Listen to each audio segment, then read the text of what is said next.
Halo, jumpa lagi dengan saya di tutorial Apoteker Anton.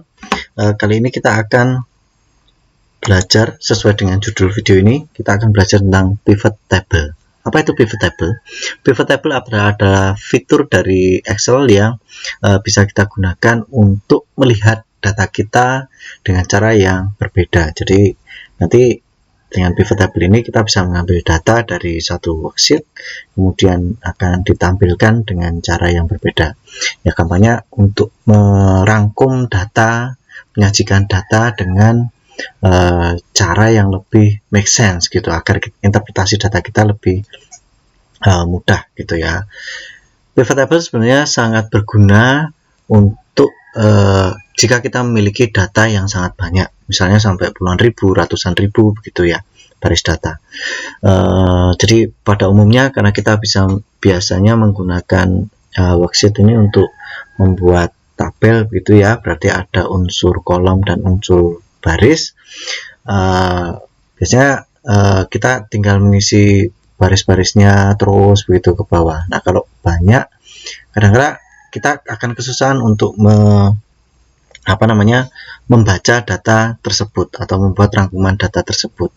Memang sebenarnya ada fitur misalnya data filter dan juga sorting yang bisa digunakan untuk memahami data kita. Tapi pivot table jauh lebih membantu ya, jauh lebih membantu. Nah, untuk sampai ke pivot table, sekarang saya perkenalkan dulu data yang kita miliki di sini. Ini adalah data kasus demam berdarah dengue.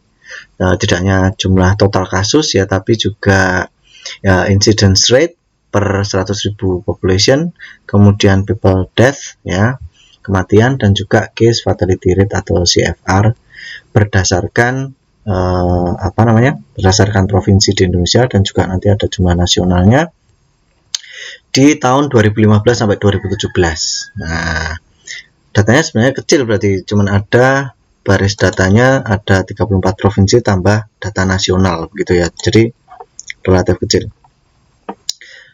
Katakanlah kita sekarang ingin membandingkan kasusnya dari tahun ke tahun itu berapa, dari 3 tahun 2015 sampai 2017. Kalau jumlah kasus kita bandingkan, memang kita di sini gampangannya lah ya, dengan data yang kecil seperti ini kita tinggal hide aja gitu ya, hide, dan ya kemudian kita sudah punya 3 kolom kasus ini yang saling berdekatan satu sama lain, jadi bisa terbaca. Nah, dengan pivot table itu lebih daripada unhide ini kayaknya nggak keren gitu ya. Nah, pivot table itu bisa ya kelihatan lebih keren gitu loh data kita menyajikannya gitu ya. Baik, untuk melakukan itu kita sekarang silakan ke ribbon insert, kemudian klik pivot table ya. Nah, di dialog box di sini itu kita diminta untuk menyeleksi tabel mana yang kita pakai. Nah, karena di sini ini juga mengambil data informasi tentang tabel ini, kita tidak perlu ngambil sampai ke situ gitu ya, kita select sendiri. Ya, tadi maaf saya lupa untuk mengenalkan data ini asalnya dari mana. Data ini sebenarnya diambil dari info publik yang disediakan oleh Kemenkes RI begitu ya. Data ini diambil oleh sebuah lembaga internasional, jadi diekstrak gitu, laporannya dari Kemenkes diekstrak kemudian dijadikan tabel ini. Jadinya lebih bisa untuk dianalisis dan lain sebagainya. Nah,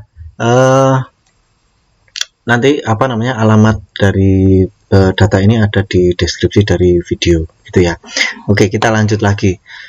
Tadi kita sudah select, kemudian kita bisa memasukkan ini ke new worksheet atau kita pilih existing worksheet. Kita akan pilih new worksheet. Seandainya Anda mau milih existing worksheet, tinggal klik saja, kemudian untuk lokasinya Anda pilih sel mana yang akan digunakan untuk memulai data pertama dari pivot table itu. Nah, kita pilih yang new worksheet saja ya. Oke. Kemudian klik OK. Nah, kita sekarang punya sheet baru ya. Di sini ada tulisannya pivot table 2, berarti tadi saya sudah melakukan tapi gagal gitu ya. Nah, oke. Kemudian tadi kolom-kolom yang kita miliki, yang kita select tadi itu menjadi fields di sini ya. Seperti yang sudah saya sampaikan, fields ini untuk istilah di data dan database agar lebih make sense gitu ya. Nah, kemudian di sini ada area filter columns, rows, sama values. Nah, yang dimasukkan ke values ini biasanya adalah yang ada angkanya ya, data numerik gitu. Misalnya sedangkan di row ini kita ingin row-nya itu apa. Nah, kebetulan row kita yang kita pilih itu sama dengan row yang ada di tabel asalnya begitu ya. Tapi bisa jadi row di sini itu row-nya itu bisa dari field yang lain. Kalau tipe datanya berbeda seperti ini. Ini kan tipe data kita itu sebenarnya wide ya, lebar gitu ya, bukan yang long, bukan tipe data yang memanjang. Dalam artian tahunnya itu diatur ke kanan secara sekuensial, bukan ke bawah. Baik, kita misalnya pilih provinsi ini untuk row-nya, jadi sama seperti yang ada di sheet tadi. Kemudian kita ingin hitung kasusnya ya, kita masukkan ya values ya, kemudian 2016 cases ini juga cases seperti itu. Nah, ini sebenarnya tidak jauh berbeda memang dari kita tadi menyembunyikan kolom-kolom itu ya. Tapi di sini kita bisa mengubah misalnya mengubah ini kan semua nilainya yang ada itu dijumlahkan. Biasanya kita kalau mau mengubah gitu ya, misalnya count-nya saja atau average dan lain sebagainya, itu bisa kita bisa mengubahnya lewat sini, field setting ini. Nah, oke. Seandainya kita mau menyeleksi misalnya daerah-daerah tertentu, kita bisa pakai sorting ini. Misalnya kita hanya pilih Jawa dan Bali gitu ya, Banten, Yogyakarta, DKI, kemudian Jawa Barat, jadi kasus DB di Jawa itu berapa gitu ya. Atau sebenarnya ada cara lain ya, di pivot table ada yang namanya slicer ya. Slicer ini sama seperti sorting tadi, tapi kita bisa memilih lebih banyak lagi gitu ya. Ada banyak pilihannya. Nah, misal di sini kita pakai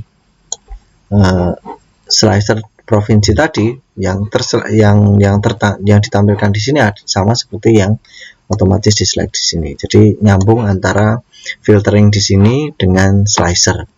Nah, setelah kita misalnya punya ini begitu ya, kita tinggal misalnya kalau mau agar lebih bagus begitu, maka kita buat kita bisa menampilkan dalam bentuk chart ya, chart yang sesuai. Nah, enaknya kalau di sini itu ya kita dipilihkan chartnya yang sesuai yang mana gitu ya. Meskipun sebenarnya menurut saya ini kurang sesuai gitu ya. Oke, kita pilih line chart misalnya. Nah, line chartnya kenapa kurang sesuai? Sebenarnya lebih enak kalau misalnya data yang ada di akses ini adalah tahun gitu ya, perbedaan tahun, bukan perbedaan provinsi. Karena trennya itu kita lihat berdasarkan tahun, bukan berdasarkan provinsi-provinsi ini.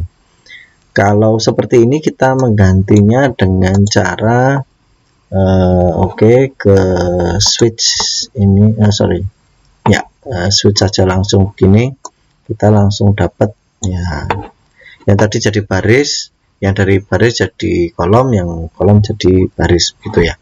Nah, sekarang lebih make sense datanya ini. Kita bisa melihat di sini bahwa di tahun 2016 di semua provinsi terjadi peningkatan ya, kecuali di Jawa Tengah. Peningkatan jumlah kasus DPD kecuali di Jawa Tengah. Nah, yang paling di antara provinsi-provinsi di Jawa dan Bali yang paling mengalami peningkatan, paling banyak mengalami peningkatan itu adalah namanya Jawa Barat, gitu ya. Jawa Barat lebih mungkin harusnya kurang lebih sama dengan DKI Jakarta, ya. Tapi di tahun 2017 kasusnya cenderung menurun. Nah, kenapa di tahun 2016 itu jumlah kasusnya meningkat tajam? Saya juga tidak tahu kenapa, gitu ya. Baik, sekian dari saya tentang pivot table. Nanti ada video yang lain tentang pivot table dengan variasi data yang dengan contoh data yang berbeda, begitu. Baik, terima kasih sudah menyaksikan sampai di menit ke ini. Semoga berguna untuk Anda. Jika ada yang salah saya mohon maaf, dan silakan like dan subscribe jika Anda suka. Baik, sampai jumpa di video selanjutnya. Bye.